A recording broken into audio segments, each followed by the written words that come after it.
আসসালামু আলাইকুম। আশা করছি সবাই ভালো আছেন। এই যে জাহাজগুলো যখন আমরা স্লিপ হইতে তুলি, যখন এই যে স্লিপ হইতে নদীর নিচে যে আমাদের ট্রলিগুলো দেওয়া হয়েছে, ওই ট্রলির উপরে জাহাজটা কীভাবে আইসা বসতেছে দেখেন।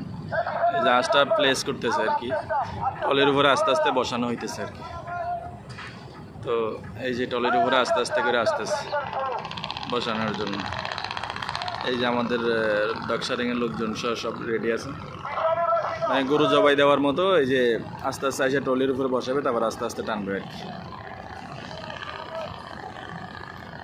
এই যে আসতেছে, এই যে জাহাজটা বসানোর জন্য প্রক্রিয়া চলতেছে। এই যে ট্রলির উপরে আসছে, ট্রলির উপরে আইসা বসছে আর কি।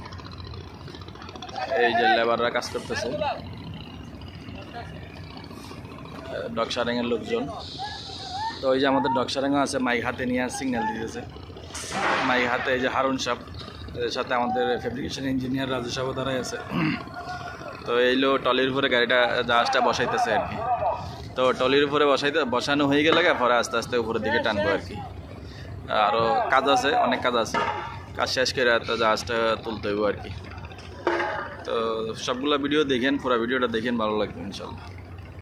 এই যে জাহাজটা আমাদের ডকসারিংয়ের লোকে সোজা করার জন্য ট্রাই করতেছে। জাহাজটা একদম 100% সোজা করতে হবে, নাহলে সোজা না করে উড়াইলে টলের উপরে একদিকে বেশি একদিকে কম থাকলে তাইলে মনে করেন নামানোর সময় একটা জাহাজ রিক্স হয়ে যায়, একদিকে কাইতি পড়ে যেতে পারে।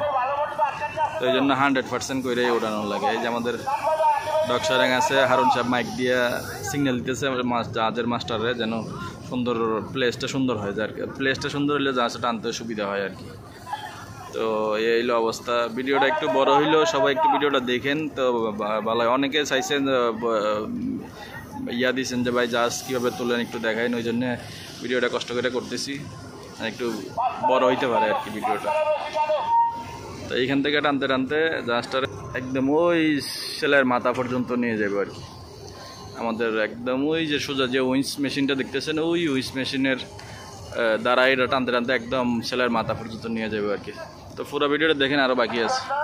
জাহাজটা ট্রলির উপরে বসাইতেছে দেখেন, এই যে ট্রলির উপরে বসানো হইতেছে আর কি সোজা করে, একদম 100% সোজা হইব। ট্রলির উপরে সোজা করে তো বসাইতে হবে,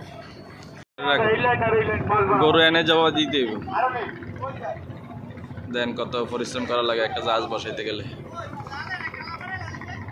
এই অবস্থা, অনেক ঝামেলা হয় একটা জাহাজ বসাইতে গেলে। ডকসারিংয়েরও অনেক কষ্ট হয়। এই যে সবাই যাইতে জাহাজের মাথায় ধরে রাখছে, যাইতে সোজা রাখার লাগে।